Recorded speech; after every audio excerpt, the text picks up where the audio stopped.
What's up, guys? Hazy Hams here.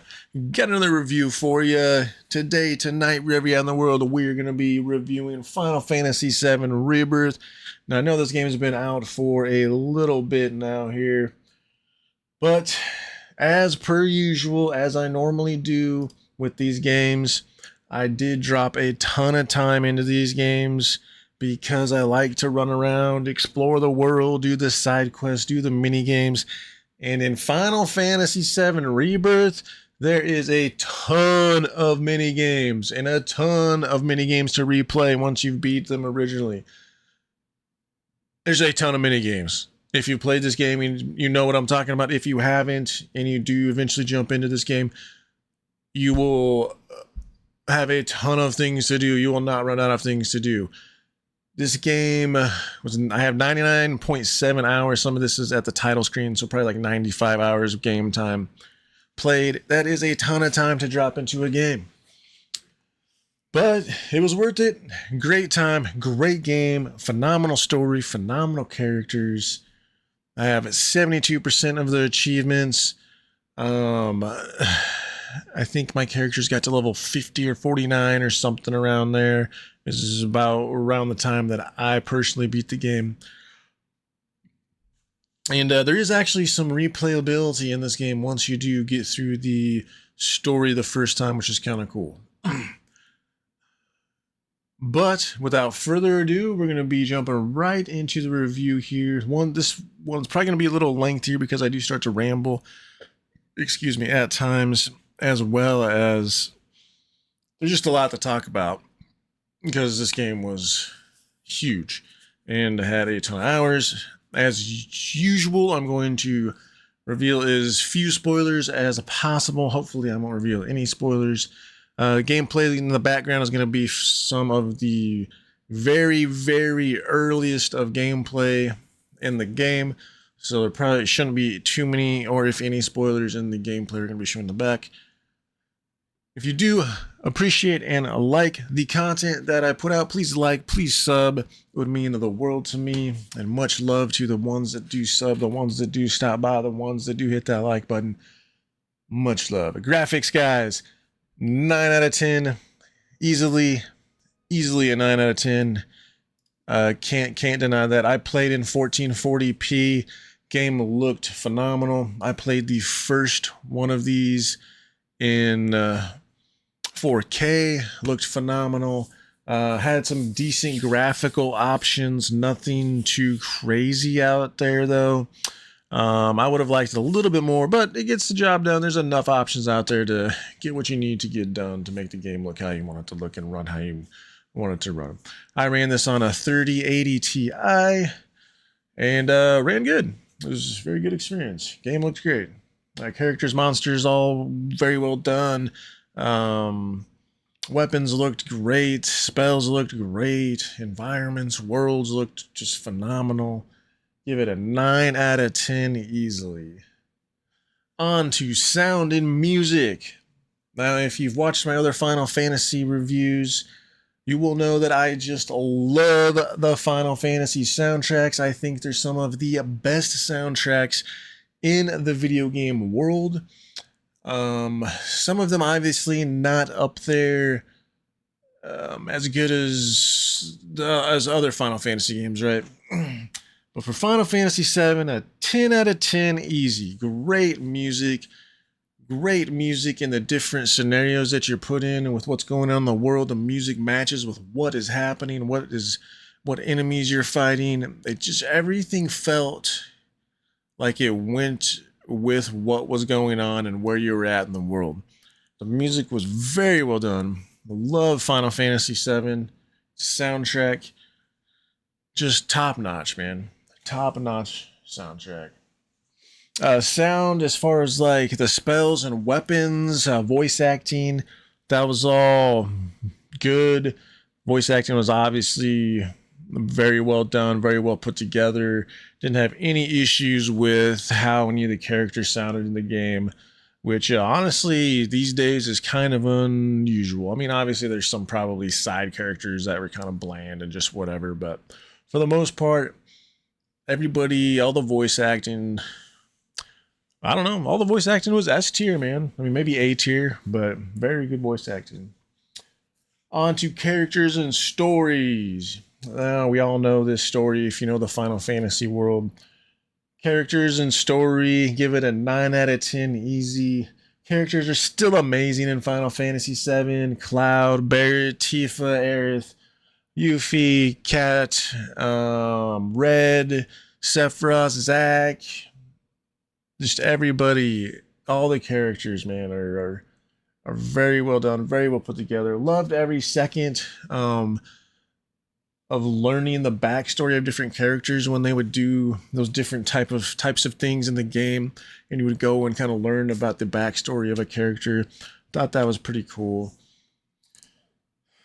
Story, like I said, is amazing. There is some great twists and some twists and turns that'll kind of keep you on your toes. Not going to go into too much detail. Like I said, I don't want to do any spoilers or give anything away for people who haven't experienced Final Fantasy VII. Yeah, I mean, that's pretty much all I got for the characters and stories. Character development is obviously amazing.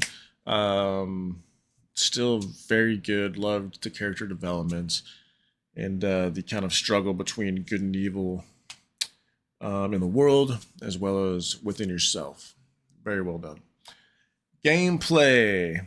This is where one of my can't even talk. This is my lowest score in the review here. I give gameplay an 8 out of 10. Still a very good game, very good gameplay. Loved exploring the open world. Enjoyed the leveling system. Not too complicated, but it has some decent power creep to where you feel like your character is becoming more powerful, learning more abilities, being able to do more things. The power creep was good. The power creep was there. Crafting was a lot of fun. Crafting was very beneficial, especially early on in the game when I could craft potions and elixirs and items and different types of gear and things like that. It was very useful. Thought that was very cool. Could craft some gear and equip it to my characters, craft some potions and use those to take down some enemies. Side quests were worth doing. Side quests, I felt like you got some decent rewards for completing them, and they were a lot of fun. As well as what was the other thing that was? There were side quests that were a lot of fun, and I did actually complete most of the side quests, pretty much all of them. I think there's like maybe one or two that I did not complete. Oh, the mini games. The mini games, man, like I said in the beginning of this video, a ton of mini games. But man, there were some fun mini games that they came up with. There's like a section in the game where you can play these, I guess, kind of arcadey style mini games that were a lot of fun. There's one where it reminded me of like Mario Kart, the Chocobo races. That's pretty fun. There's another one where you fly around on a Chocobo, like, and then fly through rings like Spyro the Dragon. Or if you've played World of Warcraft, flying around on those mounts and going through the circles and stuff kind of reminded me of that. But that mini game was fun, but also very frustrating. All the mini games I had a lot of fun with. I know some people got kind of sick of playing the mini games, which I do understand because there is a ton of mini games. And then on top of that, you have Queen's Blood, which is almost in itself a whole separate string of side quests that is also very time consuming. But if there is one thing you pick to do, if you're like, no, I'm not going to mess around with the mini games, and no, I don't really want to mess around with Queen's Blood or the side quests, please do play Queen's Blood. It is a good game, good card game. It's a lot of fun to collect the different cards, see the different cards' abilities, see the different ways that they even integrate and play Queen's Blood. Is very cool. So if there's one thing extra you do besides the main story, please make it Queen's Blood. Man, that was such a good card game. What else we got? Did a very good job of breaking up the game. And what I mean by that is there's sections and portions where it's kind of linear and there's not really many places to go except one way. And then, of course, you have your open world, and the majority of it is open world. But then there's also other parts where you might be able to fly around for a little bit in a vehicle, or drive this vehicle, or drive that vehicle. Or say you just got done with a crazy boss battle and it took your potions and your items and took your mana all the way down, and you were using ethers and elixirs.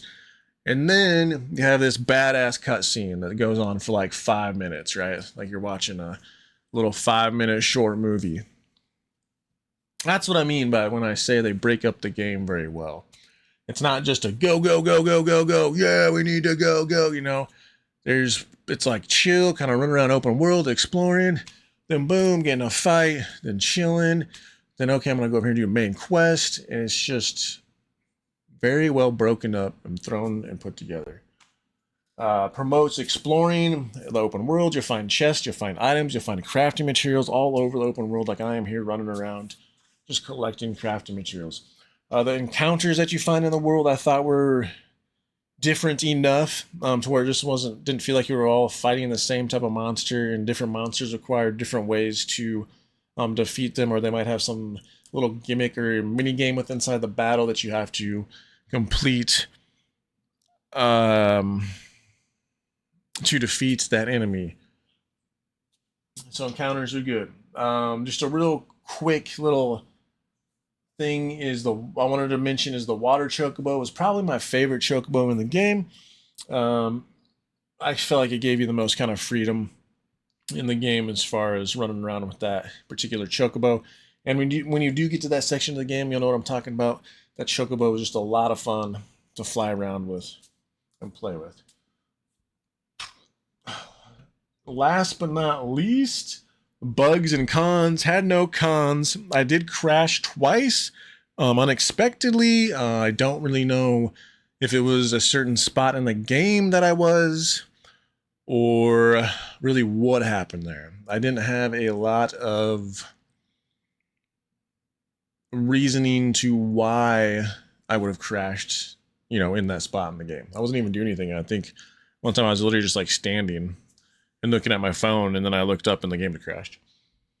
Replayability, you know me, it's probably going to go up on the shelf, collect some dust, but I am looking forward to I think the next game is going to be the last one in the series here, and I think it's going to be Final Fantasy VII Reunion. Don't quote me on that, but I think it might be a reunion. I don't know. Maybe. We'll see. But if you play this game, either the new version or the old version, let me know what you think about Final Fantasy VII. Is it your favorite Final Fantasy VII? Is it your favorite Final Fantasy? Or is it maybe in your top 5 and there's another Final Fantasy that's your number 1? Let me know down in the comments what you think. Please like, please sub. Much love. Please have a good day or night wherever you're at in the world, and we will see you on the next one.